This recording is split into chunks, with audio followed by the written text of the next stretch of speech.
is up, bros? I'm Caleb, And I'm Jonathan. and we are a couple of bros on a mission to give you guys the most detailed movie reviews out there with as little bias as possible. Welcome to the All Bros, and a big welcome to Sam Nelson, Yeah, who's already in welcome. our chat. That was Love it. quick. Yeah, seriously, damn. Love it. Thank you, Sam. Yeah, we absolutely love it. All right. So this week on the podcast, we have one new item in 4K Spotlight that we're going to talk about, and then in our Through the Wall, we have another item. And funny enough, they both start or end with X. But And then one we actually give a shit about. So that, I just kind of, I just have to point that out. absolutely true. Oh, Absolutely man. true. So yeah, and then after that we will be getting into our breakdown this week, which will be our review of Haunted Mansion. And I don't know about you, but I seriously just came home from watching it. Really? I saw it Sunday, so. Yeah, I Damn, waited man, till you're like cutting the it most. close. Holy I shit. know. My viewing was at 5:15 today, and it is now like 9 something. So I'm like, I barely got home, or at least it Damn, feels like man. the movie didn't Holy end till shit. like 7:40. I didn't stay till after credits, so I don't know if There wasn't anything. I looked it up. Yeah, there was nothing. So you didn't miss anything. okay, good. Isn't it okay? Can we? I just want to point out it's kind of frustrating now that since everyone's kind of copied Marvel after the whole post credit end credit thing, that literally feels for every movie now you have to look up on your phone once the credits start rolling if you don't want to stay the whole time to see if there is either a post credit scene or an end credit scene. Does that annoy you too? Or Yeah, do it you like freaking that? bugs the shit out of me. Like, listen, Right. I'm gonna stay after the credits. Like, I like to. I like to stay after the credits just to like show my appreciation for the No, same filmmakers, here. um, and all of that. Um, And you also beat the mat, or you get to let you. Wow, it lets you have the opportunity to like let the huge like crowd that is just rushing out of the theater to calm down a little bit because that's always frustrating. oh yeah, for sure. And real quick to Sammy, yes, go see this movie. It is Yes. spoiler freaking awesome. Yeah. Now the question is, who liked it more? You'll find out. Another spoiler alert, probably me. Yeah. I did. Don't get me wrong. I really liked it. I had a good time. But yeah, seems Caleb loved this movie. So It was so good. But yeah, like so apparently Brielle freaking sent me this reel. Apparently there's this freaking app that you can use, right? And you like right before the movie starts, you like push a button like on the movie, and then it will like 30 it's like 30 seconds or so before yeah, like 30 seconds before there's like a good point to take a pee break, like your phone will vibrate, and then you can like haul ass and then come back, and it will like, and then you like, I don't know if you have to push the button again or what, but it will tell you like what you missed. And then what, like once the movie's over, it will tell you at the end whether or not there's an end credit scene. okay, you got to tell me this app. I mean, you usually even if I have to use the bathroom, I'll just hold that shit because I don't want to take the I, chance.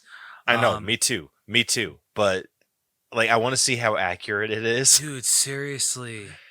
But I probably would test this on like a movie that I've already seen, Oh yeah, or maybe I'll just definitely. like maybe I'll like test it, like push the button and then wait for it, and There you then go. uh just to see like how good of a description it gets. Um, Dude, if that is actually accurate, yeah, that's insane.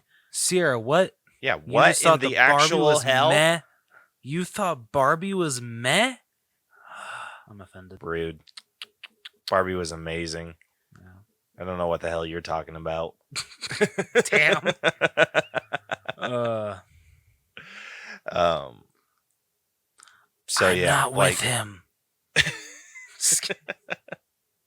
I freaking like that Sierra wasn't a fan, but hey, I'm not the movie breakdown expert. Expert is a very, very strong word. Yeah. I don't even know what to say to Yeah. Did Stacy not like it either? What? that. Okay, Sammy, you got to if Sammy's still on, Sammy, you got to chime in. Like, did you like it? I'm very curious now. I know people that are listening to this on Spotify, they're just like, what the hell is going on now? Yeah. But like, I have We're to know. we're live streaming this and people are commenting that have wrong opinions.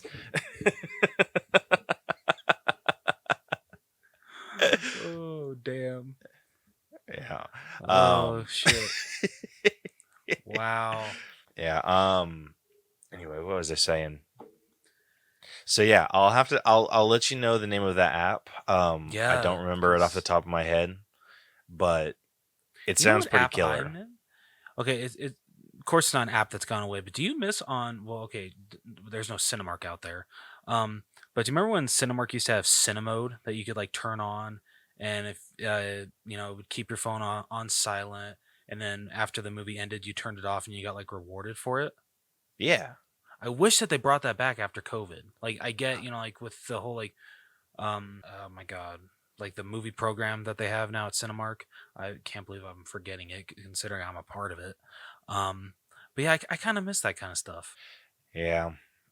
Dude, we got freaking gypped. Like once everything started coming back, it's like they forgot like about all the like the cool rewards that they used to do. Dude, seriously. But whatever. I mean, I guess like the whole like how if you're a member you get like that 20% off concessions. I guess that makes up for it. But Yeah. whatever. Hmm. I'm Ben to see how we went. Oh, okay. Dude, I am so Sammy went to go see Insidious instead of Barbie. Um, I can't do like crazy horror movies like You that in can't. theaters. I barely made it through Haunted Mansion, and Haunted Mansion was not scary whatsoever. I mean, Uh, that's not really true. It was kind of scary at times, but yeah, just I can't do horror movies in theaters. But apparently it was good. uh, So, yeah, she wants me to try to convince you to check out. Have you seen any of the Insidious movies? which one was the one with the lawnmower? That's Sinister. That's not That okay, Insidious. that's not the same movie.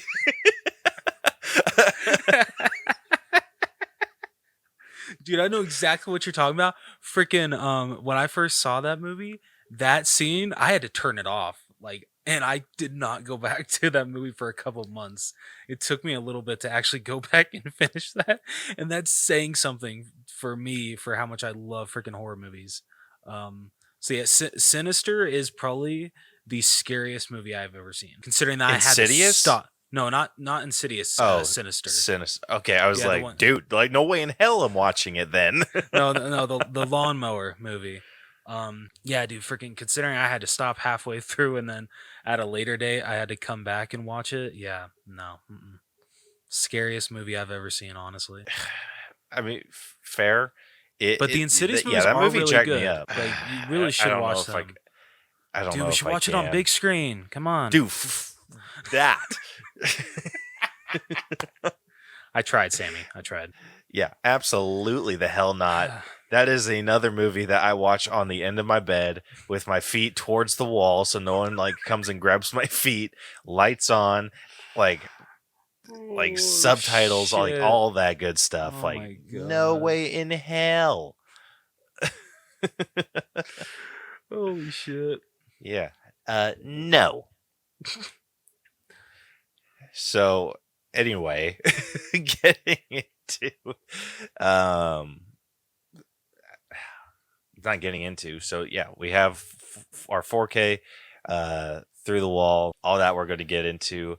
So without further delay, let's say we get into this. Let's do it. Need motivation? Angry Dad Podcast. Trying to jumpstart your life? Angry Dad Podcast. You want help getting off the couch? Angry Dad Podcast. You need a verbal kick in the ass? Angry Dad Podcast. You want to hear from somebody who's been through it all? Angry Dad Podcast. I am here for you. You can find me on all podcast platforms. Alrighty, so first up, we got 4K Spotlight. So Rose actually has this all up and good to go. So let's get that going. There we go. Good. Yep. Okay, so it's the movie that neither of us give a shit about, or at least the franchise that neither of us give a shit about. Accurate. I've only seen one of these movies, Too Fast, Too Furious, and I think I've already shared my opinions on the podcast about this franchise. Just we're up to 10, and the fact that we've come this far is just amazing. It not amazing. I don't know. I just can't believe that they've come this far. I mean, they keep making money. I know that this one did not do so well. Did not do so hot. So... Good. It is time for this franchise to die. I mean, I don't know, man. I think Vin Diesel said that there's going to be an 11 and 12. I don't know if that's going to happen, and he wanted to split like the last one into 2 parts. So, dude, I honestly don't think that's going to happen. I think because I think this movie only grossed like 300 million worldwide, like 300 or 400 million. But yeah, for how low that box office is, honestly, I feel he'd be lucky if he gets number 11. Dude, let's just hope he freaking doesn't. Like, this franchise needs to be like super done. Like, I swear, like, I think I've seen like a majority, and that's only because freaking Brielle likes those movies. Really? They start to blend together, and so they all seem like the same movie. And then, like, it's just they do more and more stupid shit. Yeah, got a point. Like, I know it wasn't this one. I think it was like Fast 9 or whatever, or Fast 8. But when I made fun of Brielle, I'm like, they're probably going to do something stupid, like go into space or something. And she's like, "Nuh-uh, they wouldn't do that." And it was whatever movie they went into space. I think that was the previous one, Fast 9, wasn't it? It might have been that seems right. But yeah, I freaking called it. I was just like, gosh, this is to turn into the freaking Friday the 13th. Like Freddy goes to space or Freddy goes to hell. Like, that's the next step. Okay. Whoa, did you just say Jason? Jason, what the hell? I was going to say, bro, like, come on. I'm glad you caught that. Keeping me honest here. Always, man. Like, Jason Goes to X and Jason Goes to Hell, not great movies, but at least acknowledge that it's Jason movies, not Freddy movies. Yeah, my bad. It's okay. I just associate Freddy and Jason together. I can honestly understand that. But yeah, so like I say, who cares? Like, dude, I freaking see ridiculous shit come from these movies. Like, someone's like, okay, when did you start like realizing that the Fast and Furious franchise was going down the shitter? And they're like, yeah, when freaking Vin Diesel or whoever caught a car.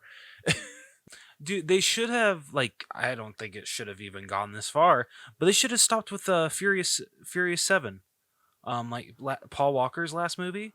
Like, from what I've seen of the ending, they hit Paul Walker and Vin Diesel's character go off in different directions. Vin Diesel says like a nice monologue about their brothership.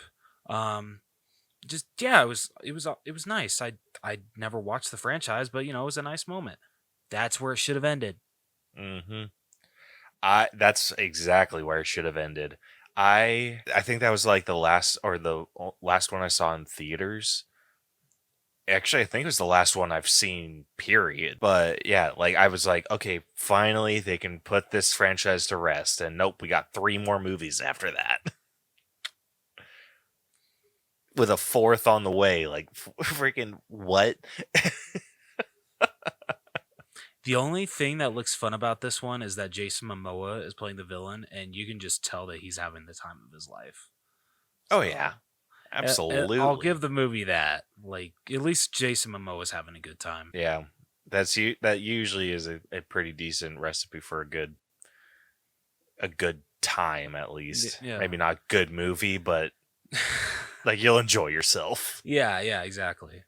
Um, so enough shit talking about Fast X. Let's actually talk about the actual release. Yeah, true. Um, um, so this Tuesday, Fast X comes out, and there's three. So there's two exclusives, but I could not find one exclusive.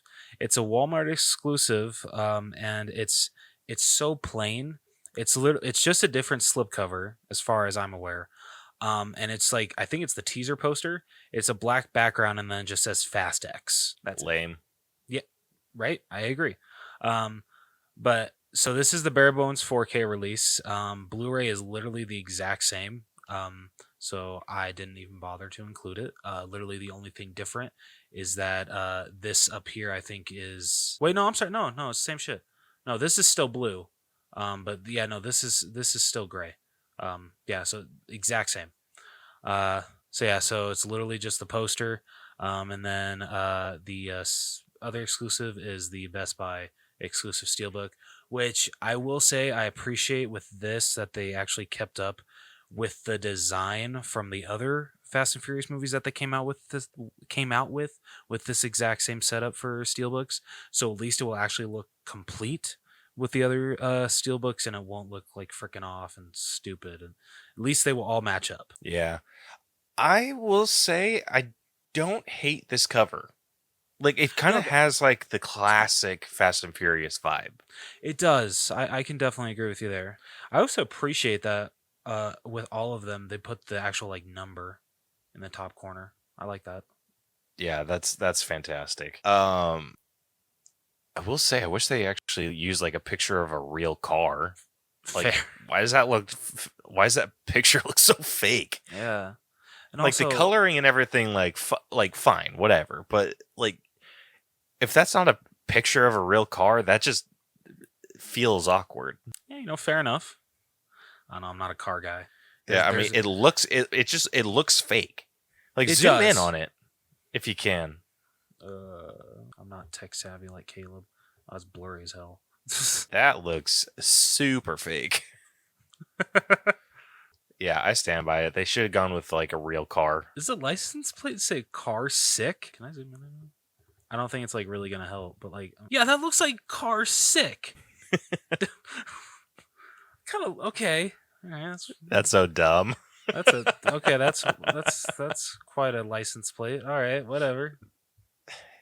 Man, like you should just put Fast X or family or something. I don't know. Yeah, family. Yep, yeah. They should just put Car family. sick. You're freaking dumb. Oh shit. Yeah, Sammy agrees with me. Definitely looks fake. Yeah. Oh, I definitely agree with both of you. She said they use the Hot Wheels. Oh, seriously though. Straight up. Oh man. Yeah, that is no good. Hmm. Like no good at all. Shit. But if you guys like this franchise, it comes out Tuesday. So yeah, I think we've talked enough shit on it. Yeah. If you guys actually like it, kudos to you. It's just not our thing. Yeah. Anyway. So if that's all you got for 4K Spotlight, we can move on to our Through the Wall, which is actually good. Yes. We're going to be talking about Saw X. Oh yeah. This looks so good. Seriously, and the fact that this just made me even more hyped when I looked at the IMDb page after watching the trailer and saw that the director of Saw 6 and Saw 7 is directing this one. Don't get me wrong, Saw 7, the final chapter, kind of sucks. Actually, it does suck. But Saw 6 is arguably my favorite Saw movie. So I am so freaking excited for this one. Dude, this looks freaking awesome. the fact and also the fact that it takes place between Saw 1 and 2. So we have John Kramer as the main character this time. Like this is truly going to be his movie. Oh my god, that makes me so excited. Okay, Sammy's got Sammy, a point. yes. Okay, listen. I'm t- you Here we look, go. Okay. Here we go. Here's my rant. Saw is a slasher. No, Slashers yes, are it is not a the same. slasher. No, a slasher is technically classified as a horror movie. So Okay, Sammy does have a technically. Okay, so you got me on a technicality. So Sammy does have a point. How she pointed, because Sammy pointed out that he's scared to watch Insidious, but he can watch Saw when they're both horror movies. Yeah, no offense, Caleb. She's got a point because Halloween is considered a horror movie, and you do just fine with those. Okay, again. So okay, listen. I understand that these are classified as horror movies. Totally get it. But it's a horror subgenre. I am totally fine with horror. Like, they're slasher movies. There's like, that's how I classify those. Like, I am totally okay with slashers because it is a horror subgenre. Straight up horror, like demon shit, like Insidious, no bueno. Oh man, I don't have to do shit, Sammy.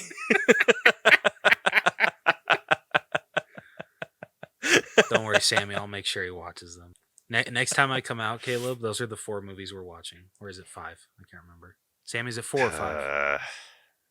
Dude, I will lose my shit, and you know I will. Oh no, it'd be worth it. Like, totally dude, worth it. like, we've tried it with the freaking like Paranormal Activities. Like, I could barely make it through those. Yeah, dude, you didn't even. Did you make it through all of them actually? No. Okay. We got to the one with the twins, and I was like, I can't do it. And then we attempted to watch what's the one with like the crazy chick who steals your tongue? Oh, Dead Silence. Yeah, we tried watching that. Freaking love and that then movie. yeah, and I was like, nope, not happening. Like yeah, I can't do it. Can't freaking do it. Dude, you know what? I can't say shit about you not being able to do Dead Silence because I went to go see that in theaters as a kid and I actually could not handle it. Like, we actually had to leave shouldn't have. We had to leave the theater. I think I was like, how old was I? I think like 9 or 10, I think. So like after the first 20 minutes, we had to leave the theater. But the theater people were really cool. Not only did they give us a refund, but they gave me like I think it was like the like posters that they actually use for like when they're showcasing what's playing. But they gave me a poster of TMNT since that was coming out, I think like the next month. So so Sammy says it's 5 Insidious movies now. Holy shit. Oh, rude.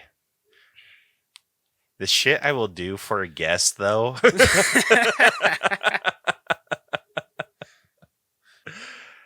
All right, Sammy, you got to watch Dead Silence now too, just so we can get you on that not only so we can get you on for that episode, but so Caleb can actually watch it. I won't do it willingly, though. So what you're that telling will me absolutely be against my will. So what you're telling me is you definitely want to watch it on big screen. That's what you're telling me, right? I am absolutely telling you to eat shit. If you think that I'm watching that shit on big screen. Come on, man. It's the best way to experience VR. Come on. Yeah, no. I don't need to be an adult that shits themselves watching a horror movie. That is not a story that I need to have in my life. Hey, but it'd be one hell of an all-bro story. Come on. That is completely besides the point. Oh, shit. Yeah. Anyway, Saw X. Yeah. Saw X looks freaking sick. So this is like a time jump between... Is this between 2 and 3 or no? So this is between 1 and 2, and between so okay. I was able to tell that. I mean, before I even found out about it online, is the fact that Amanda at the end of the trailer has that type of haircut, and she only had that in I can't remember if she had in the first, but I know she had it in the second, and she has a completely different one in the third. So that's how I was able to like truly tell that this takes place between Saw 1 and 2. Okay. Yeah, no, like I never thought about like them being able. I never thought about this idea of, with John Kramer's cancer, his doctor suggests that there's this what is it? This type of shit. How would you explain it? Like an experimental treatment. There we go. Is it Mexico City? Is that what you said? Yeah. And Okay. then it turns out that they didn't even like touch the tumor. Yeah, didn't do shit, and so of course John Kramer's just like, oh, only got months to live. I gotta teach them their lessons. I gotta have them play the game. So That is probably the ideal concept for this movie. I don't make it a habit of refusing gifts, but no. No, Sam, I will not. damn. I am electing to not shit my pants. Caleb's no fun. Nope. Yeah, anyway, they're like the continuation of the Saw story. Like I feel like there's always kind of been that missing link, and I think that this kind of fits into that slot perfectly. I absolutely agree. There's a line in this trailer that is not only spoken at the beginning but towards like the middle where it makes more sense. And I actually found I for some reason I didn't recognize the voice at first, but I found out online that it's Mark Hoffman, the guy that takes over for Jigsaw from Saw 4 to 7. And he says one of the most badass lines. He says, "Of all the people to cheat," he says cheat, right? Yeah, Yeah. He says, "Of all the people to cheat, you choose John Kramer." And you're just like, yeah, you got a point. Like, yeah. You you're just definitely done asking for messed up, death. Aaron. Yeah, exactly. You're just asking for death at that point, honestly. Mm-hmm. But oof, I'm excited to see where this one goes. Dude, the traps especially look freaking insane. Like, Oh, they look so good. I don't think they showed it in the trailer, but like, have you seen like the teaser poster where it has like those two like tubes connected to the eyes? Yeah. So apparently, it's acid that is going to start pouring through those, and you have to. I think like you have to like break your fingers or something for the acid to not reach your eyes. And it's like I'm good. Definitely Dude, wouldn't want that trap. I can't freaking handle like hands getting jacked up like that. That's gonna be a rough one. Dude, what about the one where the guy has to freaking take out a part of his brain? Oh my gosh. That one's gonna be insane. Yeah, exactly, Sammy. There's some weird shit that's gonna happen in this movie, and I am here for it. Like, oh, I'm pumped. I'm so pumped. No, And same here. I think it's adding like a really cool aspect to this where it like John Kramer's like it seems like he has like he's not like hiding behind a mask or like on like the sidelines. He is like there watching. Yes. And I love that so much. Yeah, but doesn't watch a movie about a kid who has bad dreams. No offense, Caleb. She's kind of got a point. You know what? I'm sick of your guys' shit. Sorry, Caleb. All right. Okay. I'll stop ganging up There- on you. I'm sorry. There's some sort of collusion here. Oh, shit. I'm sorry. Yeah, I'm loving like that he's kind of being like the overseer of these games, which it kind of like goes in line with the first. So it's not like he has it's not like it kind of feels like a little bit more in line. Like if this is something that he started doing, um it makes sense that he'd want to be in like the middle of it. And so seeing all like or being the onseer like really makes sense for him, and it like I hope it adds like a really cool like dynamic to this whole story. Oh yeah, absolutely agree. Pick on Caleb. Yeah, it absolutely feels like that. Hey, there's been pick on I Rose appreciate it. nights. Like, I come know on. there's absolutely pick on Rose nights. I appreciate it though. It keeps me on my toes. That's the spirit. uh, I mean, you got to call me out on my bullshit. So, but yeah. So I don't know about you. I'm at a solid like 9 out of 10 with excitement Dude, level on this. exact same. Exact same. Yes, I'm so pumped. Like this motivates me to actually go and like rewatch all of them. Dude, you should. I mean, don't you have them all on your Voodoo? Yeah. Okay. So I thought. I think including Spiral and Jigsaw. Yeah, I'm pretty sure you're right. Yeah, So, but like, yeah, there you go. this definitely might be my motivation to go back and rewatch all of them. I mean, I don't need any motivation. The I love the Saw title is, franchise. yeah, the title is interesting though because this How isn't so? technically 10. I mean, That this is a 10. Wait, if I'm Actually, counting right, it's got technically, yes. the 7, 8, 9. Okay, if you Yeah, count this is- Spiral and Jigsaw. Yeah, you technically, I guess, would count those, even though Spiral is from the Book of Saw.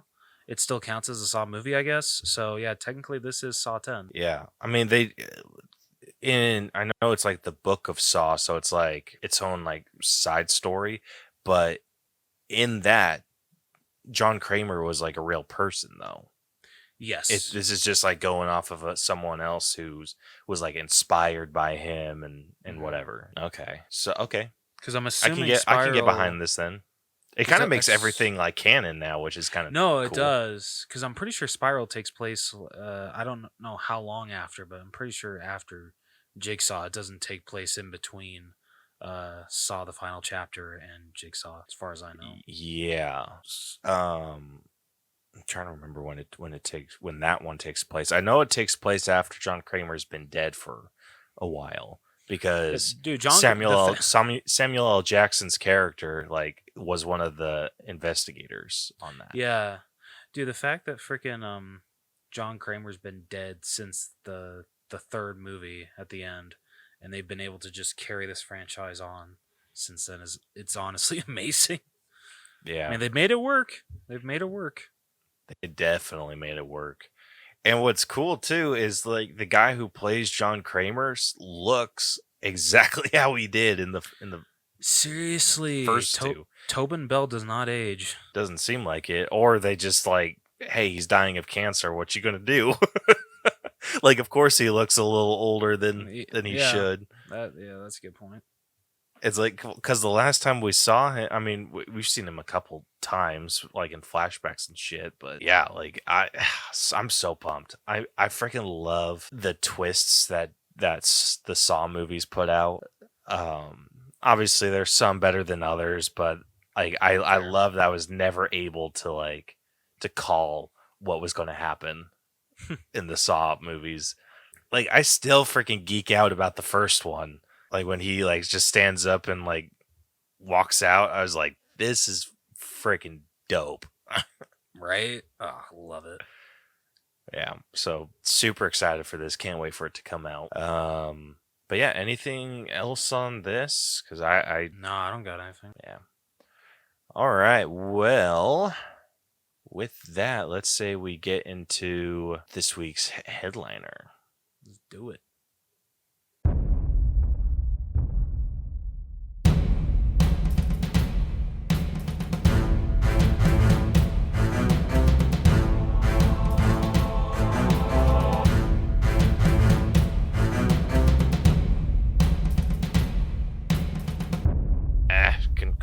Shit. Oh man. I need a better system for that. Oh shit. Damn. Anyway, so yeah, like we said, we will be breaking down Haunted Mansion today. So with that, we should set a bit of a mood. Boop. Under saturation.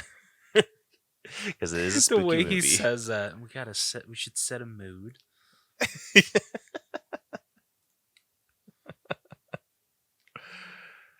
Oh. Anyway, we appreciate that, Aw. Sammy. Thank you. That's really kind of you, Sammy. Honestly, Yeah, thank you to you and your family for all the support that you've shown us over the years. Oh yeah. Like this show's kind of like it's been my first baby. It's true. Yeah, Like it is so much fun to work on and do, and obviously keeps me in touch with Rose, but we're not here to talk about that.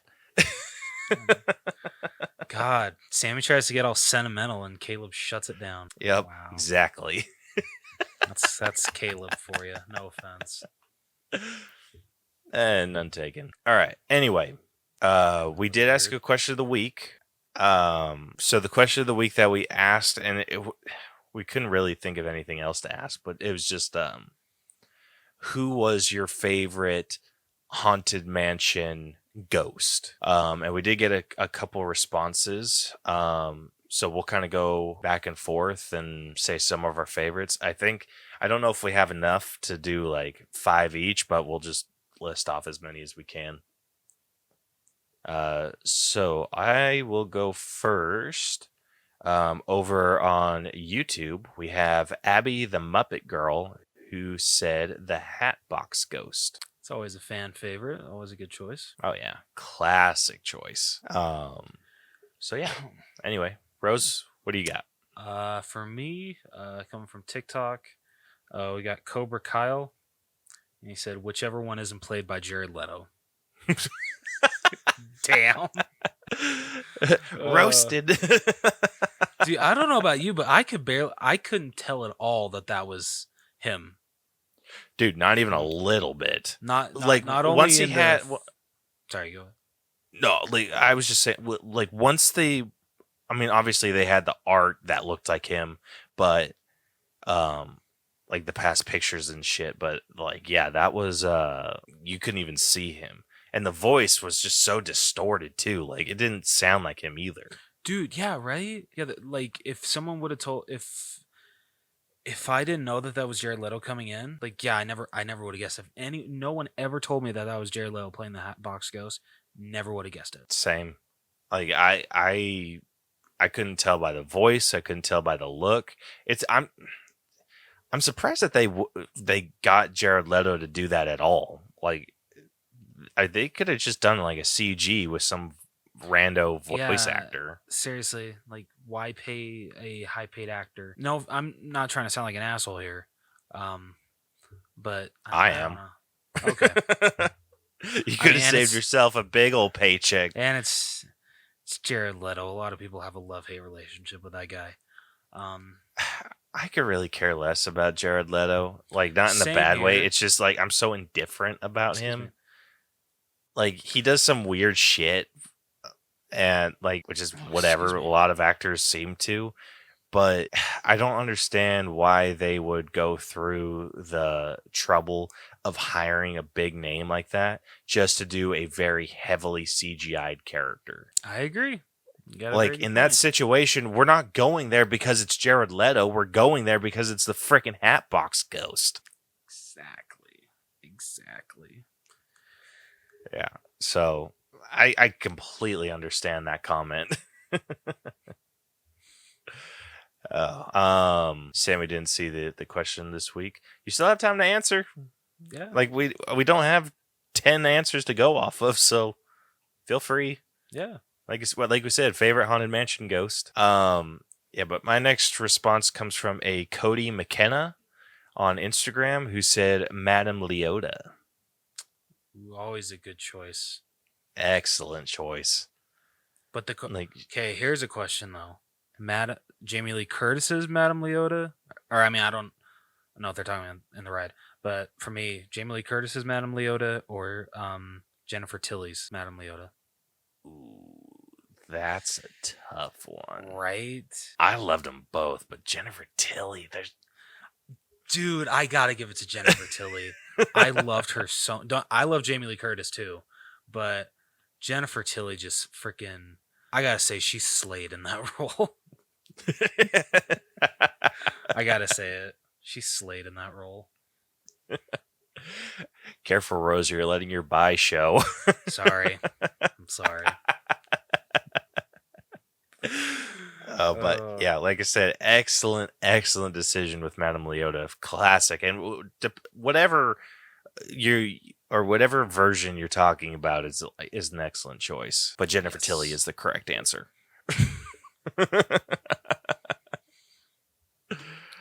All right, what do you got next? I got another one from TikTok, coming from Meatloaf. I love the name because Meatloaf is good. I don't blame you for naming your account that. They said, I like the fisherman because, I like the fisherman. One, he looks cool. Or he looks chill. Sorry. That's actually a fair answer, I guess. Yeah. I mean, he was very helpful in the movie, so I'd say he was pretty chill. He was freaking he got freaking spooky too. Like at times, like his haunting was freaking terrifying. That's true. Yeah, when he freaking attacks Ben, and he's right. That's his name, right? Yeah. Yeah. Yeah, he's like, go back. You're like, okay. It's like, I'm out. Nope, ain't doing that shit. Yeah. Like, this wasn't based off of the movie. Like, you could have done it based off of any of the ghosts in the rides. See, I couldn't have because I've never ridden the ride. I haven't ridden the ride in years, so I was absolutely going off of the movie here. Our last response, I mean, we got one other, but it's completely unrelated. Was from Star Wars Catfish, who says Hatbox Ghost. So yeah, like again, classic choice. The Hatbox Ghost, like I loved the special on Disney Plus that went through all the rides, and just like the explanation behind the Hatbox Ghost, like it's insane. Like I freaking I love like the history behind that character. What's the name of that documentary on Disney Plus? I gotta check it out. Ooh, let me Google that real quick. Because I don't know, because I know it was on like a special features for like a Pirates movie, so I don't know if it's probably on YouTube or something. But they did like kind of the same thing, but they showcase like the how they made the Pirates of the Caribbean ride, and I remember how freaking like I thought oh shit was so cool as a kid, especially like how they made the animatronics and how they had to what's the word, transport them from where they actually made them to the actual ride. They, like literally you could see people's because they just like had them like wrapped up in like the bed of a truck, and they actually got like footage of people's faces of just like seeing them in the back of the truck. What the hell is that? It's really funny. Yeah. So the name of the show's Behind the Attraction. Like Okay. I feel like that I could have easily guessed that, but yeah, it's Behind the Attraction, and they go through like all the rides and like the history behind them. Like they've done, like they did one on Jungle Cruise. They did It's a Small World, Haunted Mansion, obviously. Yeah, Haunted Mansion, obviously. I think they did Splash Mountain, if I'm not mistaken. And then what was the other one? Oh, the President's one. Oh, okay. Oh, so the Hall of Presidents. Yeah, Hall of Presidents. I'm kind of shocked that they haven't taken Splash Mountain down, considering that that ride doesn't exist anymore. Yeah, well, I mean, it's a historical one. I mean, that's true. Dude, speaking of Splash Mountain, I think I told you about this. Like the day after the ride closed, did you well, I don't think you did, but I went on eBay just to see like if anyone was, selling stupid shit like Splash Mountain water. And some people were selling bottles of that stuff for upwards of $2,000. Dead serious. None of it sold, thank God. What? Like, Yeah, how do you even prove that? Beats me. But like, dude, I saw like a clip on TikTok of people like trying to collect it in water bottles on the last day, and cast members would get over the PA, "Don't collect the water." I'm sure they had to say that a lot throughout that whole day. Yeah, I mean, like you can't do it do it from the ride. Freaking dummies when it's all dark and shit. Well, no, I think. Well, no, I mean they were still doing that. But I mean Disney cast members can still see. Like, you'd be amazed. In the ride? I'm pretty sure, like the Oh, type of that's cameras. sketchy. Yeah, the type of cameras that they have nowadays on Disney rides. Yeah, they can see everything. Dude, how funny would it be for like I could just kind of picture like people going up Splash Mountain and it's like right before they go down, the ride gets stopped and you just see like hear a cast member walk up the freaking hill, hand it over, grab the water bottle, then walk back down, and then it's like then they go down. Oh, dude, that'd be amazing. Yeah. All right. And then we did get one final response, which I'll obviously give to you because I read the last one. I'm giving it to you because I don't know how to say her last name anymore. Wait, what? It's on the screen, bro. Oh, Freaking read. I thought you were talking about TikTok. I'm like so confused. No, not on TikTok. Sorry. Okay, so I should just be fired. Like, honestly, can this just become the All Pro podcast? No, the marketing's done. Damn it. Okay, sorry. Getting back on track here. Final response coming from good friend Sammy Lorenzo. Sammy, I hope I said that right on Facebook. She You said, don't know? I hope, dude. I don't really I don't really ask people about their last names. Do you know how long I was calling you? Was it Albers? I mean, that is technically how you say it. I thought it was. Oh wait, no, sorry, no. Do you know how long I was calling you Albers? Sorry, that's what I meant. I mean, you're not wrong either way you say it. So you can say, you couldn't have told me that years ago. Well, you didn't ask. You son of a bitch. Anyway. Oh, you did say I it did. right. Yes. Hell yeah. But so Sammy said Caleb took it down. Oh, are you shitting me? Freaking hurry up. I'm sorry. She said the one in the picture frame or at the table. Good answers. I've never rode the ride, so I unfortunately don't know what ghost you're looking at or ghost you're talking about. Jeez Louise. I highly recommend watching the behind the attraction. Okay. Because they like it's so cool. Like they have they have like the history behind all of the ghosts and the way that they came to be, and then they even discuss like the difference because they have like the main staple ghosts, but they have different ghosts based on which ride you're going to. So the ones at Disneyland are different from the ones in Orlando, and the ones in Orlando are different from the ones in like Paris or France. Or I heard it. Don't say anything. Wait, what? Did you not? Freaking hell! I said the ones in Orlando are different from the ones that you see in Paris or France. Oh god. Oh. Freaking hell! Way to make me embarrass myself twice, man. Hey, you're welcome. You were absolutely welcome. Shit.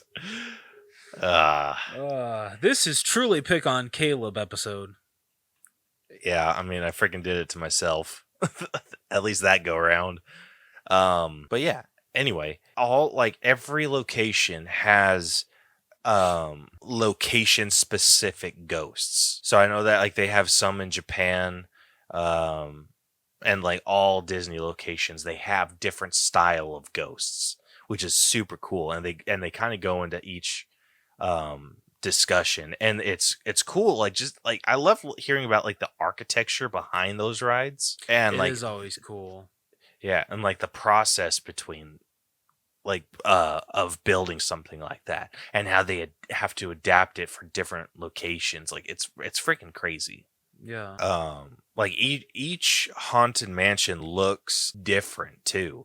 Like the one in Disneyland looks more like a old colonial house, and then the one in Orlando kind of has more of like the New Orleans style vibe about it. So, like, will we get in this one? A little bit, yeah. Okay. Or is it like a mix of both in this one? It, Or in the movie? gosh, you're gonna Sorry. hold on. Hold on, looking for the picture. I know this is boring. All right, here we go. Going to this one. All right, check it. So this is the one at Disneyland, I think. What? The way you said that, it's like you trying to sound hip. Yo, check it. I don't know why Shut that up. was so funny. Wait, actually, no. I think this is the one at Disneyland. Okay, one of these is from Disneyland. One of these is from Paris. One of these is from Japan. I don't know where these specific ones are. Let me see. I'm gonna guess the bottom left is from Disneyland. You might be right for all I know. I can't freaking find this I page. hope so. Okay, let's see. All right, so this is the California one. This is Orlando. Okay. This is Tokyo, Paris, and this one's called Phantom Manor. Huh. That's kind of funny. Hong Kong, and that's it. Yeah. So those are the different Disneylands. I think California's my favorite. Or That's the California one is sick. Yeah, that's definitely the when I do ride Haunted Mansion eventually, that is like definitely the one that like I want to shoot to ride. Is that one? Yeah, it's a freaking treat. If you get a chance to go on it. I mean, unless you're me. I honestly that might have accidentally ruined Disneyland for me, but Oh shit. I'm a major bitch when it comes to scary rides. So I've been told.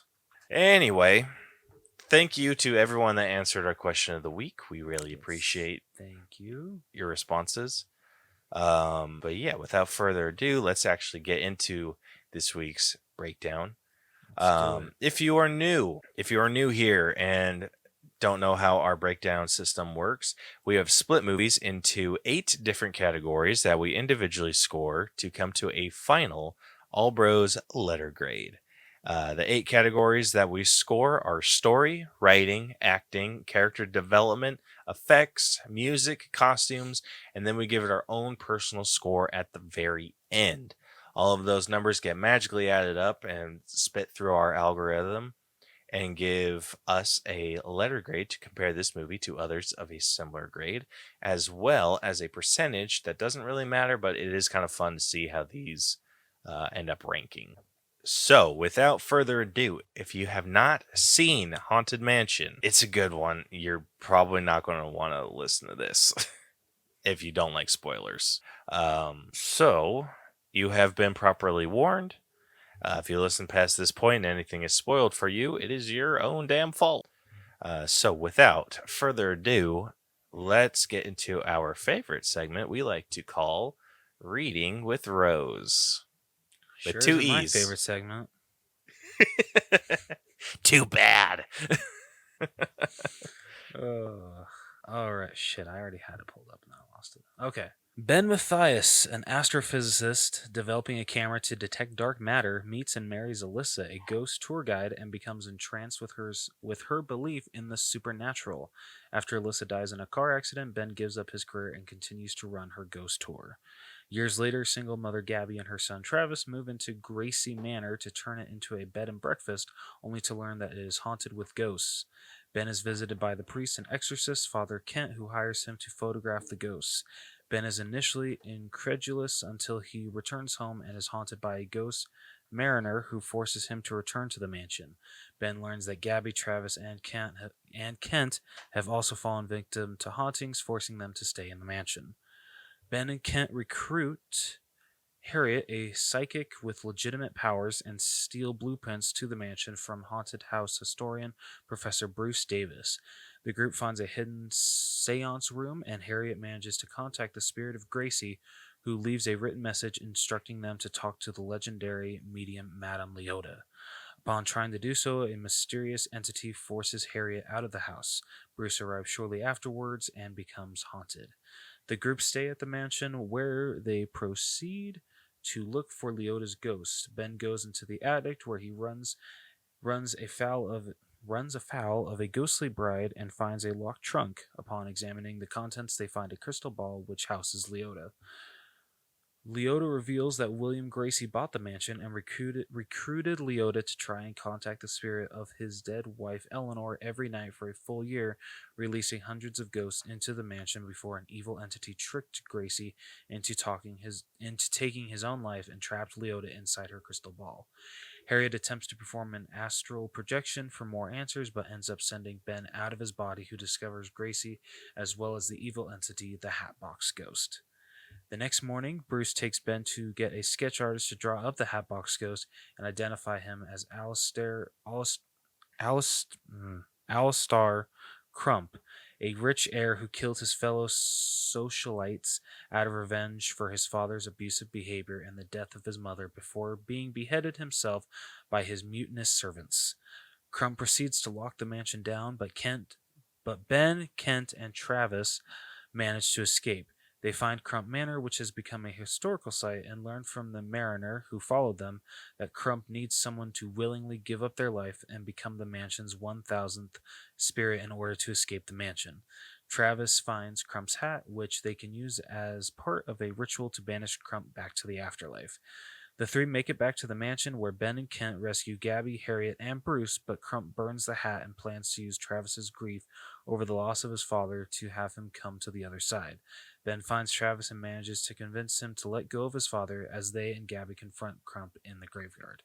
Ben makes peace with losing Alyssa, Kent manages to convince the ghost to turn on Crump and join forces with them, and Bruce delivers a piece of the hat to Harriet, who uses Leota's incantation to banish Crump. Many of the ghosts decide to stay at the mansion, now in harmony with Gabby and Travis. Harriet regains full confidence in her psychic abilities. Kent undergoes ordainment to become a real priest.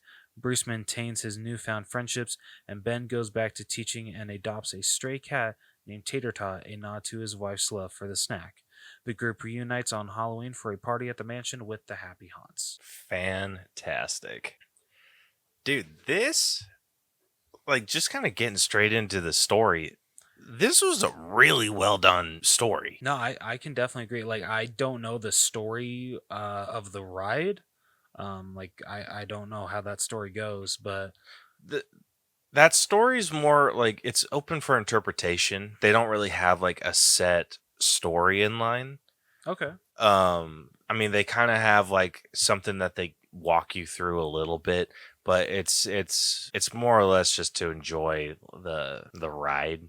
So they don't really get into like the deep backstory or whatever. Like this, they keep with the someone moves into the haunted house and like they're stuck there and like the whole haunted like gosh I want to hold on. Okay, I'm trying to look up the like what the story behind it is. Okay, so it's just sharing ghost stories is what I'm getting. It's just sharing different ghost stories. Like there's a ghostly sea captain, a mansion home to an unfortunate family, a ghostly wedding party, with well-known Disney villains and spooks. So it's just so Haunted Mansion is more just sharing like various ghost stories.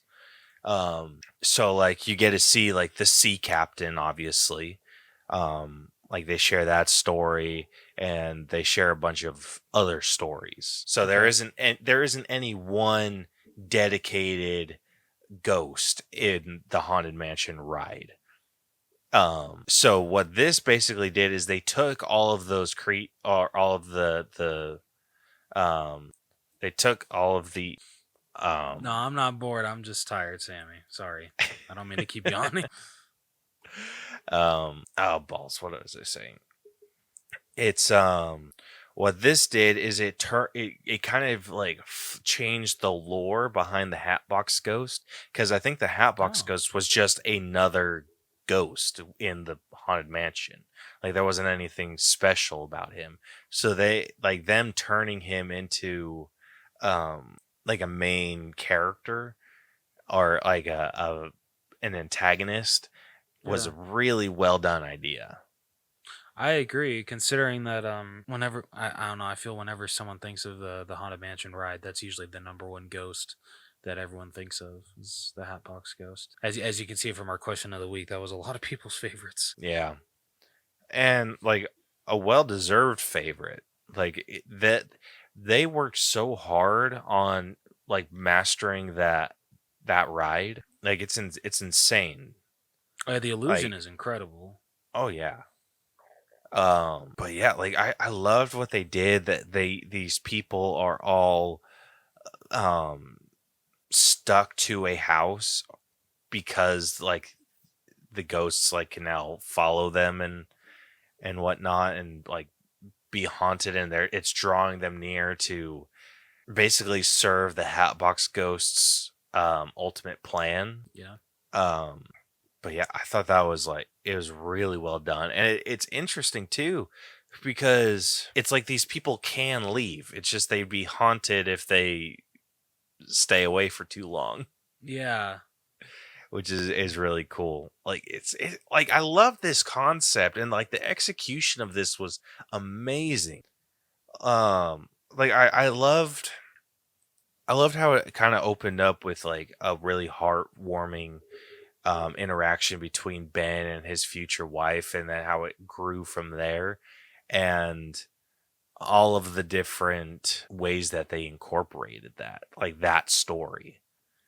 Like it was just, it was heartbreaking, and it threw emotional moments at you where you wouldn't quite expect them, Very which I true. really liked. Yeah. Like you see like the Hatbox Ghost in like the peak of this like super crazy climactic moment, and the Hatbox Ghost in some last ditch effort says like you'll never see, or your wife will never know that you loved her, and then it's just boom, like in that moment you get the flashbacks to all these moments where they're like just stupid in love, and like it like freaking breaks your heart. No, it really does, but it also brings up, I feel like, such an interesting point that, like, say, you get into an argument with, a spouse, family member, even a close friend, and it turns out that was the last conversation you ever had. They pass away the next day, and just it's interesting to think of how much that can like affect your mental state of just thinking, well, they think that they die believing that I was mad at them, that I didn't love them, that I had I had a problem with them. But you definitely believe the idea that no, once someone passes, like they just remember the good stuff. They remember all the good memories you had, the love that you guys shared. Just and none of that last conversation, no matter I feel if it was good or bad, they're not. None of that should matter. Just all of the good memories that you had. Yeah. And it was interesting to see Ben accept that. Like it was so well done. It I really I feel was. like the flow of this movie, like it kept a really solid, consistent pace. Like there wasn't any moments where I felt like that it was like lagging. Like maybe if I had to complain about one, it was maybe Ben's conversation with the kid, but that's such a minor gripe for me. No, that's fair, and especially for like a close to 2 hour movie, or maybe it was actually 2 hours. Um, yeah, like I'm with you. I felt that the story didn't drag at all. Like nothing really felt out of place. I'll agree with you.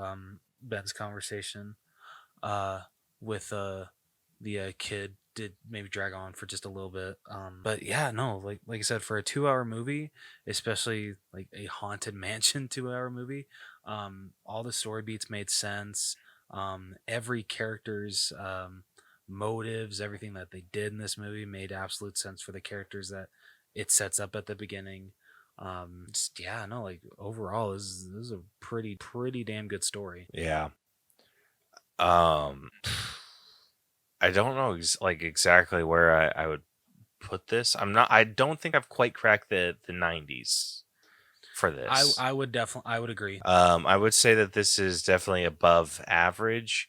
Because like in the end, this is kind of a ghost hunting story, and it was about as predictable as you can get with that sort of thing. Like, don't get me wrong, they had like their good, unique aspects. But I think I'm sitting around in maybe an 85. Yeah, man, I think I'm gonna match it with that. That's what I was thinking. All right. Next up we got writing. This one's tough because this had some killer lines, but I think the overall Yes. script was like slightly below average. I can definitely agree with that. I I w- I want your opinion on the whole. It turns out that Owen Wilson's character wasn't actually a priest. I mean, he becomes one at the end, but he's telling Ben that, oh, you know what, I'm actually not one. I just put this on to what did he say was his excuse was? Do you remember by Uh, chance? Basically for a payday. Yeah. It felt so cheap, dude. Yeah, I agree. I'm like, okay, why are we having this moment? Like it's sorry, you go. No, I was just gonna say, like, it's Owen Wilson's character building up like this whole thing with Ben, and then it just kind of has like a flip flop moment where now Owen Wilson's just like, oh no, I'm scared, and he's like, nope, you don't get to be like, Yeah, no, like it seriously. felt kind of pointless. Like, I It think it would have been did. much better if he would have just been like, I'm afraid to do an exorcism. Yeah. That would make perfect sense. Understandable. Um Yeah, but the like whole it sucks. fake is, yeah, Like it sucks that you get those kind of like that kind of writing, like leading into like a joke that doesn't really pay off. But then you have really good writing moments where it's when they're sitting around, at the table, and Ben asks, oh my god, what was Tiffany Haddish's character's name? Harriet. Harriet. He asks her if it's possible um, for her to connect with his wife.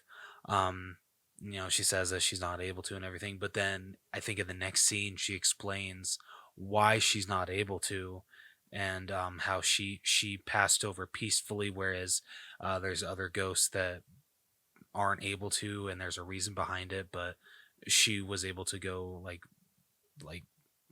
I don't want to say full like straight shot, um, but it's the way that she explains it to him, and it's very sentimental. It's very heartfelt. But it like sucks that you get like amazing, great writing like that in those two scenes, and then you get that kind of writing with Owen Wilson, and just like you said, I know like they Yeah, try to set it up for a joke, but it just didn't work. it's like for every great line that they had something stupid to Exactly. follow Yeah. it up. Exactly. Like but I will say, like, the good ones do shine through. Yes. Like, Absolutely. my personal favorite is when Ben is like pouring his heart out to the group about his relationship with his wife, and then Danny DeVito's character Bruce, because he's talking about like how she was like eating like a cheesesteak, and then how she'd always like go out to get tater tots or do this or that or get ice cream, and then so after Ben's done pouring out his heart, um uh Danny DeVito's character is just like, what the hell was her cholesterol like? like Yeah, it's like so good. bloody hell. No, like yeah, And just like seriously. freaking roasting uh Ben and his relationship, and then father or then Owen Wilson's just like talking and being like, hey, like we're gonna get through this. I mean, probably not Ben. He seems like he's a goner. Like I freaking died, dude. That was That was yeah, that was that so was good. fantastic. Oh shit. But there were some like there was some damn good writing. Like, I even liked the opening, like when they introduced the mansion, when Gabby and Travis like walk in, and they're just like, there's nothing to be afraid of, and then she like looks up, sees the night, and she's like, nope, and grabs him and freaking runs. I'm like, that I is was a not very appropriate expecting that response. at all. Considering the trailer, they show the scene of like, I'm gonna light a manila candle. It's gonna change everything. And you're just like, okay, so that's how we're gonna set them up living. And then yeah, after she says that, she looks up, she sees Janet, she's like, nope. I'm like, okay, caught me off surprise. All right, I'm Dude, very interested. that set this up perfectly. It did. And it made it this is like one of the things that I felt this did better than the 2003 version, because in the 2003 version, the whole haunting thing, that was just Eddie Murphy's character being stubborn. Yes. But here there was like a genuine reason behind it, Hmm. and that felt amazing. Agreed. Like it gave like good solid reasonings behind everything. But yeah, love that scene. Travis was freaking hilarious going into the room, and he's like, nope. Like, not playing Uh, this game. Gosh, and then even I feel like the writing for the Hatbox Ghost was really well done too. yes, Like, absolutely. it was so scary, intimidating, but also you understood like where it was coming from too. Like, it was great. So I freaking loved that. I will say too, at the end, I do wish that maybe the oh, what's it called? I do wish that the ending would have been a little bit more a mixture between a party with alive people and the ghosts. I I think can that would have definitely been agree really with you there. well done. Like, maybe they had like they did open up the bed and breakfast, and it's just super popular during Halloween. Like, that would have been really cool. That yeah, dude, that would have been awesome. So yeah, overall, like, it was good. I do say, I think like when the writing was good, it was really good. Like, I think cracking the 90s good, but it's just the dumb stuff like brought it down Yeah. and made it like a little tough to be like, okay, like we're like, we see what you're doing, freaking get to the good shit. So I gosh, I might be around the same with writing, like right on the same level, sitting at an 85. Because I'm averaging out where I think the writing shit, like I think the good writing would be at a 90, and the not so great would be around an 80. So I think I'm just gonna meet myself in the middle.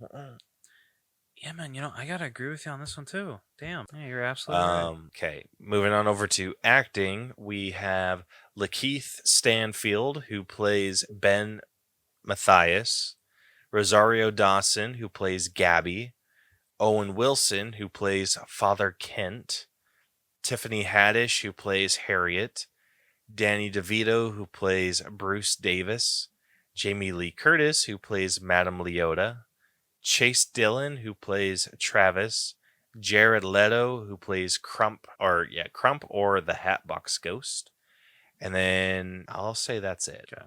Like, Yeah, those are that's the fair. main people. Yeah, I can definitely agree with you on that one. So who, like, where are you sitting with or like what's your top 3 look like? Uh, number one. Oh no, sorry. Number three. I probably give to Danny DeVito. Like even though he was a part of like the big part of the group, I did expect him to have a little bit bigger of a role. But for what we got from him, he was fantastic as always. The like you said with the whole line after Ben just pours his heart and soul out to the group, and he chimes in with his wife's cholesterol level. Um, that was great. When they're at that as a teppanyaki place that I don't know what the hell it's called. That Yeah, like yeah, yeah. um, that was great. Just yeah, whenever he was on screen, freaking guy stole the show. But he does that in every movie. So Absolutely, dude. you definitely got to give number three to Danny DeVito. Two, I would give to Tiffany Haddish. I absolutely loved her in this. She was so great as a median, and the fact when they're all sitting in the circle, joining hands and everything, and she's she starts, getting into her trance and starts snoring, and everyone's just like, "Should we wake her up?" And she's just like, "Do you mind? I'm trying to focus here." That shit was great. I loved it. Dude, I Um, love Tiffany Haddish. right? She was so good in this. Um, but number one, I definitely got to give to Lakeith Stanfield, who played Ben. Not only was his backstory not only his backstory, but his whole story throughout was so good. His acting was absolutely incredible, and yeah, I absolutely freaking loved him in this movie. So yeah, that would be my top three. Gosh, I think I got to agree with you. Oh yeah, Like I will say this. So my number 1 and 2, absolutely. Lakeith Stanfield, Tiffany Haddish, all day. okay, My number 3, I was kind of bouncing back and forth between Danny DeVito and Jared Leto because I felt his performance up like with the Hatbox Ghost, whatever degree that he was playing the Hatbox Ghost. fair. I felt like he did like a really good job with like the voice acting. Like it sounded scary, um, super intimidating, and like the Hatbox Ghost just kind of had this look about him that was really like just terrifying. So Very I true. thought that like it was crazy. But yeah, I think I got to give it to Danny DeVito because it's freaking Danny DeVito, dude. They got Exactly. like you want to talk about someone like okay, listen. I know Danny DeVito ages, but Unfortunately. no one tells his body because he's still doing shit. Like they had to throw him up on wires for some of the shit that they did to him. Like that for someone like his age, that is wild. Yeah, seriously. Like Straight he's up. still doing a lot of physical humor, which is fantastic. Yeah. And like Agreed. I freaking love it. Um I will say I 100% thought that he died. That's fair. I thought the same thing. But luckily he didn't. Yeah, thank goodness. Um but I was like, "Oh shit." Like when he was dying and that like he sees the Hatbox Ghost coming at him, I'm like, "Oh shit." And so, like, obviously, like when he was taken over, I thought the Hatbox Ghost left him, and then it's just like his dead corpse just falls to the floor. I was like, dude, what is this movie? Dude, imagine if Disney did that. That'd be insane. That would have been a ballsy move. Yeah, very. But like I would have lost my mind, dude. That was Same friggin' here. terrifying. But yeah, I think that's why I'm giving it to Danny. It like I said, it could flip flop, but I think I got to give it to him just because of what he had to go through, and obviously he was fantastic. He was freaking Danny DeVito. True. But yeah, like same thing with Tiffany Haddish and Lakeith Stanfield. I think they played their parts amazingly well. This is easily the best acting that I feel we've seen from Tiffany Haddish. Absolutely agree. Absolutely. Yeah, and obviously we'll get into it with costumes, but she looked fantastic. She did so good. Yeah, so loved it. So where are you sitting with your acting score? I don't know. No one really brought it down for me that much, if any. So I'd say like I'm a little above writing, or not a little, like a couple points. So I'm going 89. I might be a hair lower than you. Like I think I'm sitting around an 87. All right. Ooh, interesting. So, okay, I was gonna say like this is technically like a scary movie. So do we do like the logic of this? But I think there's enough development to justify us I doing the agree. character development. Yeah, yeah. But honestly, this is some of the best character development I've seen in any horror movie. Like Yeah. it's not horror. Well, I mean, would you really? No, you really can't count this as a horror movie, right? Or can you? I considering I didn't end up plugging my ears at any point, I'm going to say no. Okay. All right. Yeah, so I think the one with like the biggest growth was definitely Ben. Um Absolutely. kind of having that acceptance and just, yeah, kind of like ridding himself Excuse me. of the guilt that he felt over how his wife had passed. Mhm. So I thought like that growth was really well done, and it's like it's interesting to see because it's like I think like the way that they did it was really well done. So it's just you see him like at the freaking bottom, like rock bottom, like with Yeah. how he's continuing to do his wife's ghost tours and everything, basically like ripping on anyone who believes that in that stuff, and then working towards like believing in ghosts and spirits, but then like kind of coming face to face with his guilt again, when he realizes that he can't communicate with his wife, and then like never really like getting over that until he has to help someone else through their grief, and like helping Travis through his grief about his father. Like that was fantastic. No, I absolutely agree. Especially that scene when they're down in, I think it was the basement, right? Yeah, like Um, some sort of basement, like, yeah, but how Travis is just screaming like, it never got better once he left. It's never going to get better, and just like I don't know. I feel that like um it's definitely not something that they tried to set out for, but like I feel it's a very heavy topic about a kid wanting to just end it all just to be with their their dad again. Like that was pretty hard. That was pretty hard hitter. But the fact that Ben was able to talk him out of it and everything, because it actually wasn't his dad, yeah. was such a great, not only a great character moment for Ben, but just a great scene in general. Dude, did you have any indication that his dad was dead?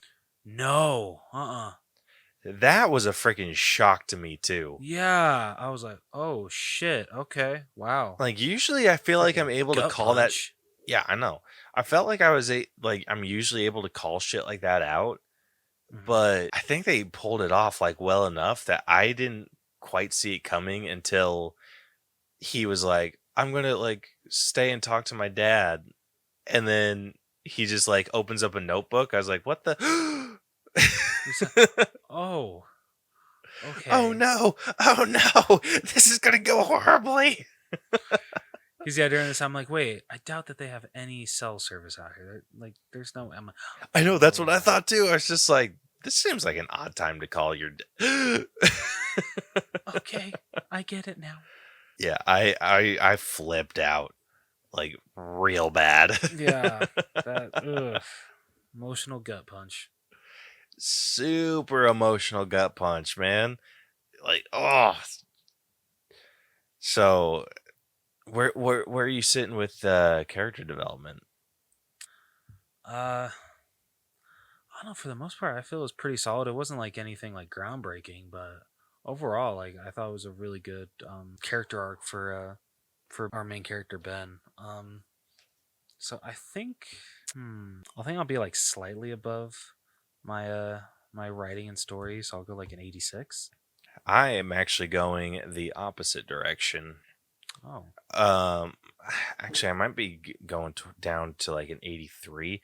Like, not saying it was like horrible or anything. Like, it was still good. I'd just say it's above it. It was above average, but just not quite up in like the 85 range. okay. And I thought Caleb liked this movie more than I did. I thought I did too. Oh shit. Okay. I mean, I guess we'll see with our personal scores. I feel that's where it's really going to come down to it. Oh yeah. I feel like that might differ a lot. All Yeah. right, but next up we got effects. These were so good.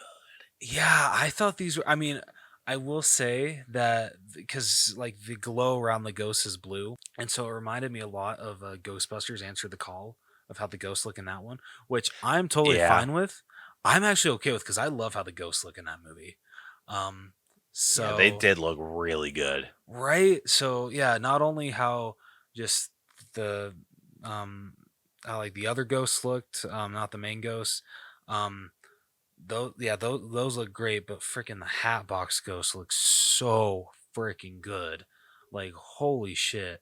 Um, I feel that they definitely did not cheap out when it came to the effects of this movie, which Ooh, I not even really a little appreciate. bit.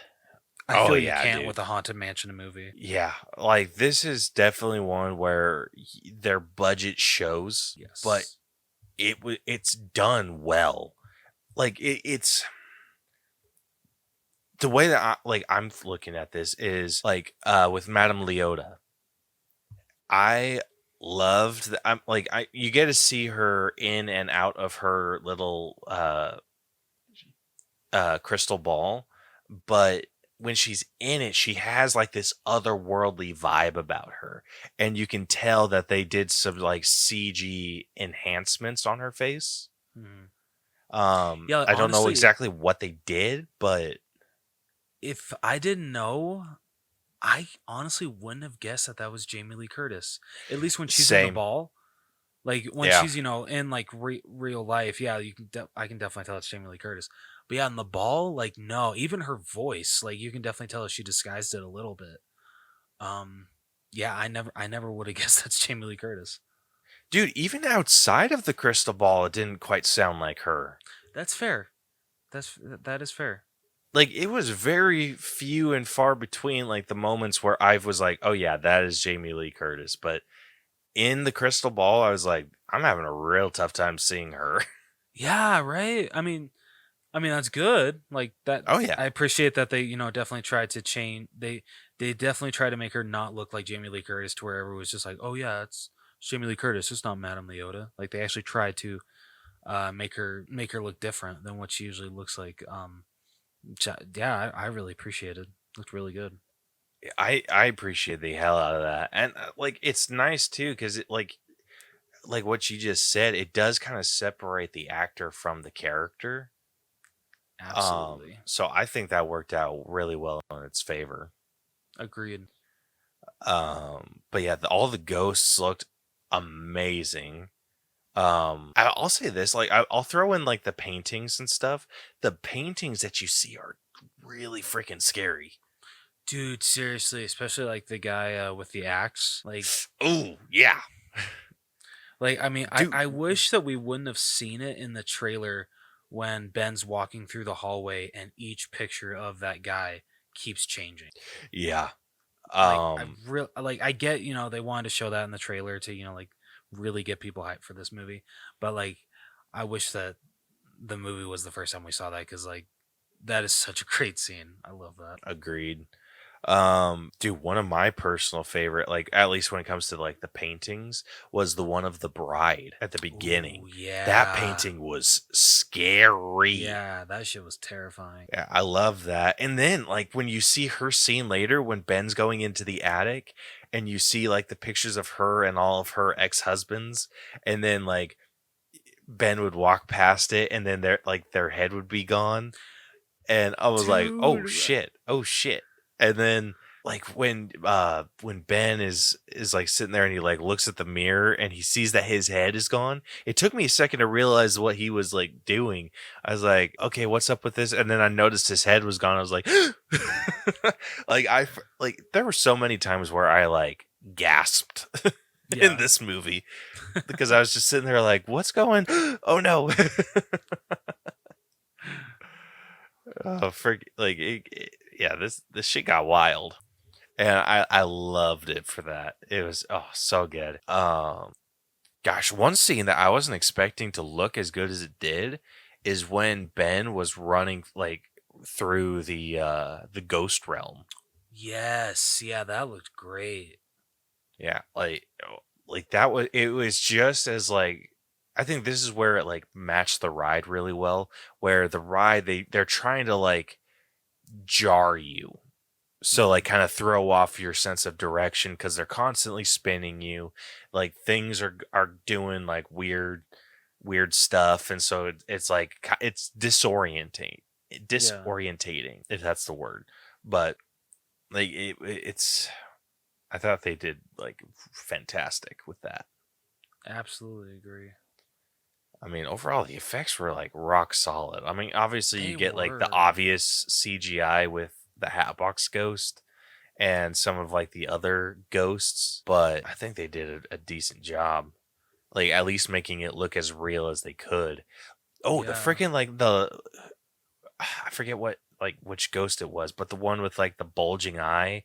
I think it's like the lamplighter or whatever when he took over Ben's body and like Ben kind of has that bulging eye for a second. I was like, "Oh, jeez." Yeah.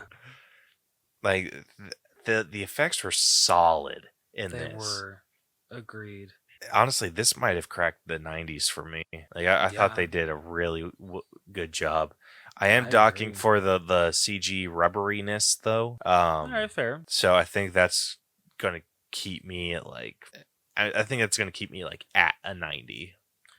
Yeah. I would absolutely agree. All right, next up we got music. This was a pretty freaking kick-ass soundtrack. It was. It definitely was. Um, I I will say I've heard better in like this kind of like what's the word? Like the genre. Yeah, this genre and this kind of setting of film. Like like anything haunted. Um, but overall, like it really was pretty damn good.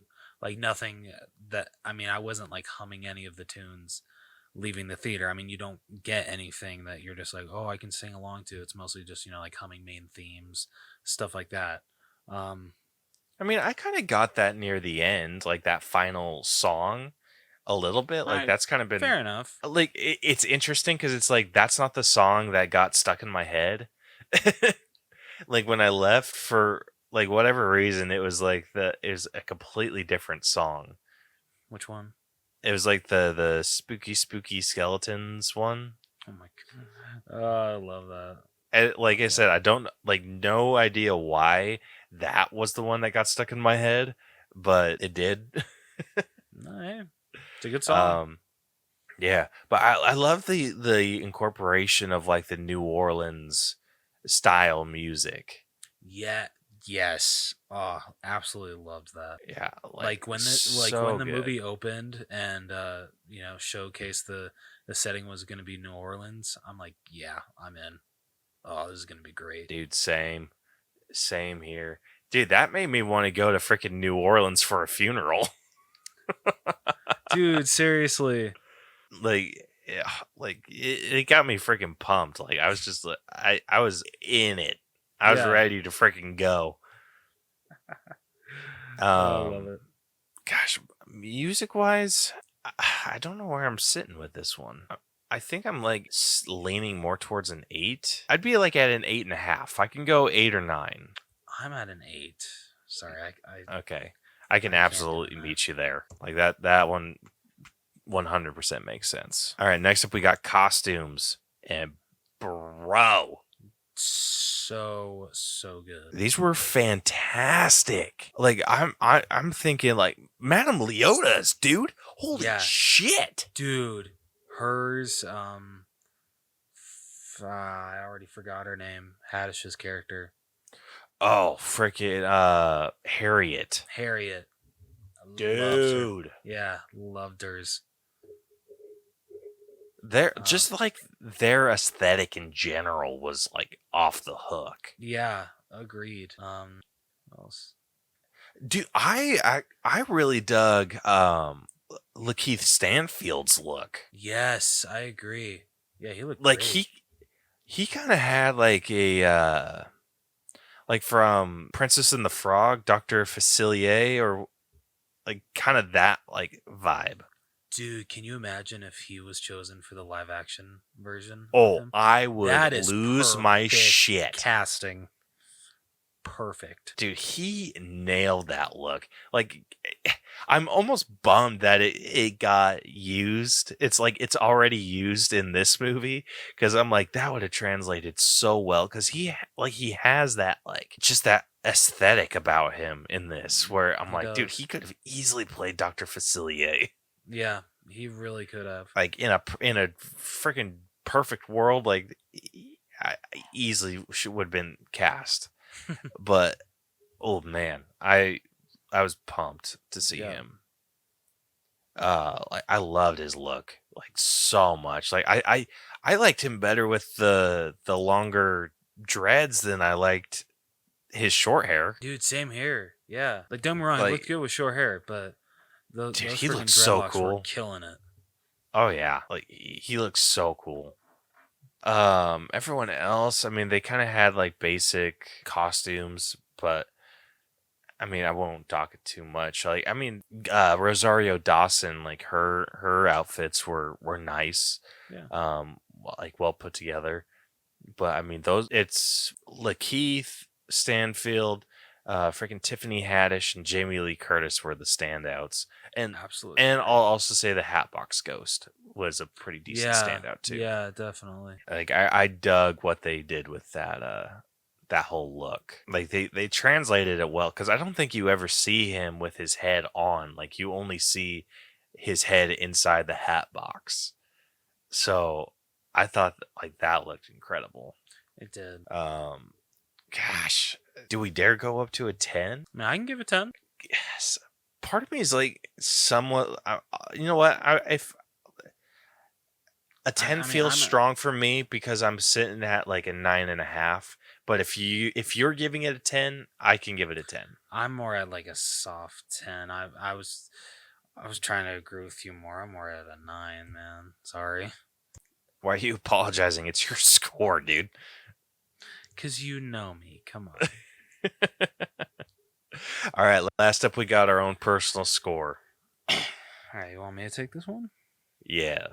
Okay. I want to hear where you're sitting at first. Okay. So overall, really, really good adaptation of the ride.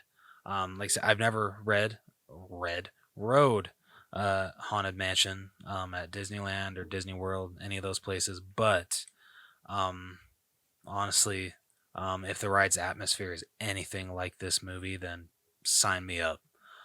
Because not only are the characters really good, the storytelling is really good, but just the whole atmosphere is amazing. The effects are great.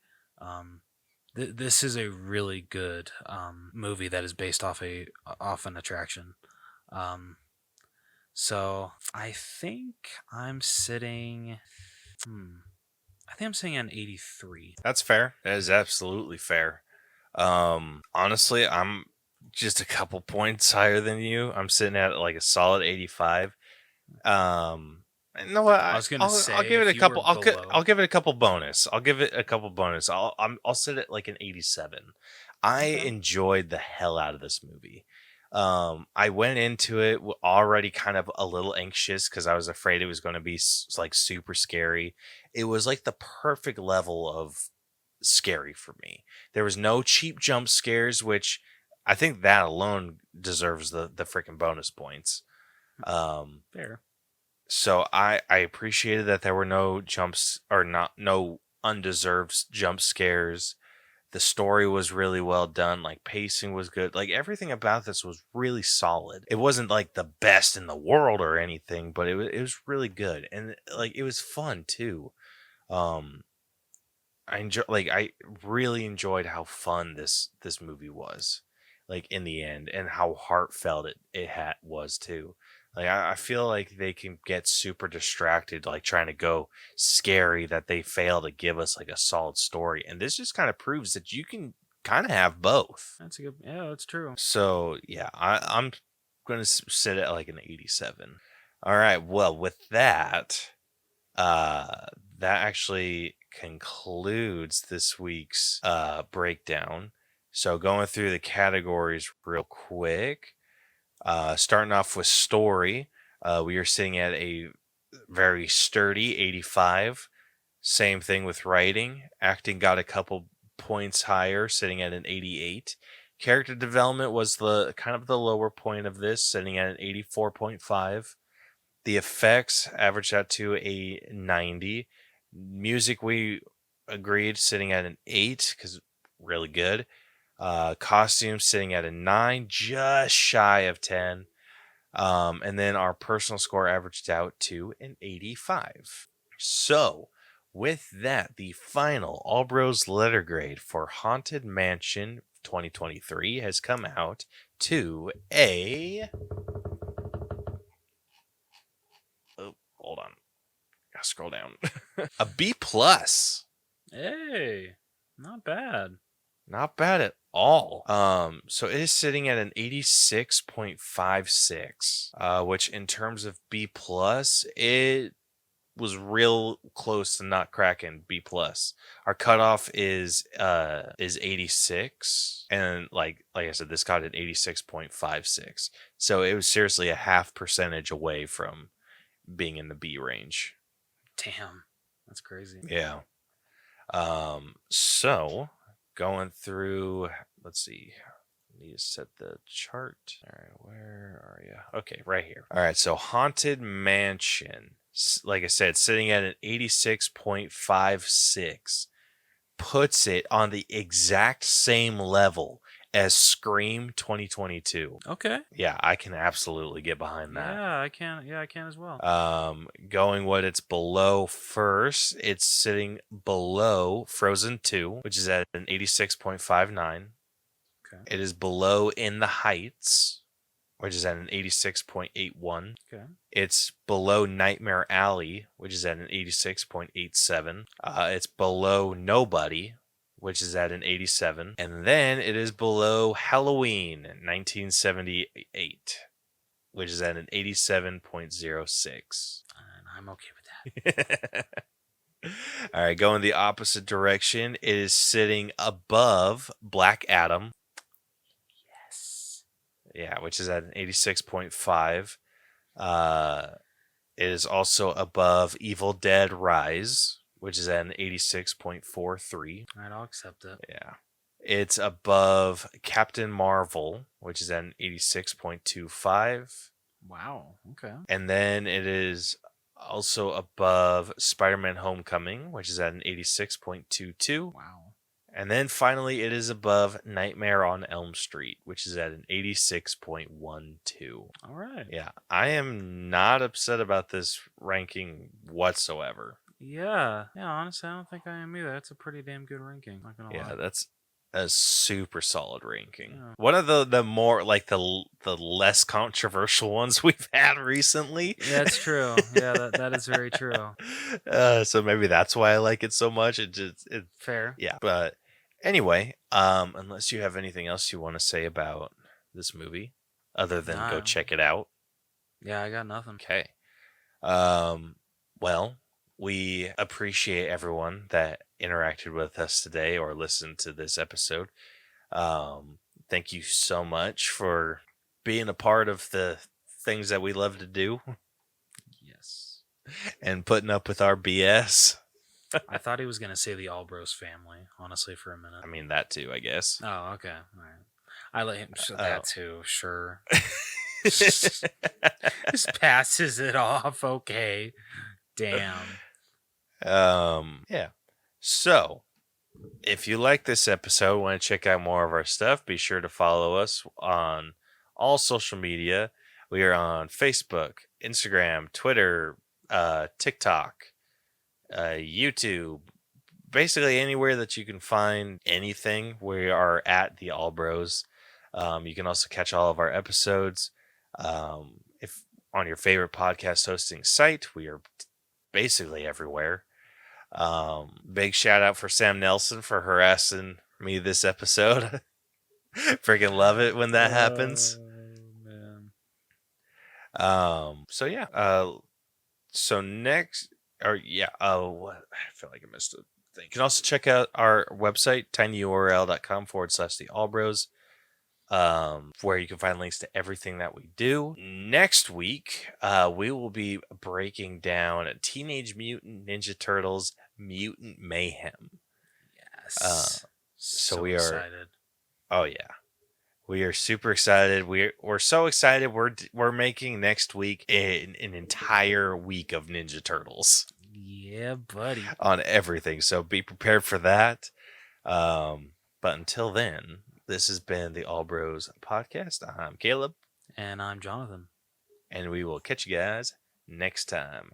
Deuces. So long. Ooh, kind of squeaked there a little bit. Whoa, Caleb hit puberty again, finally.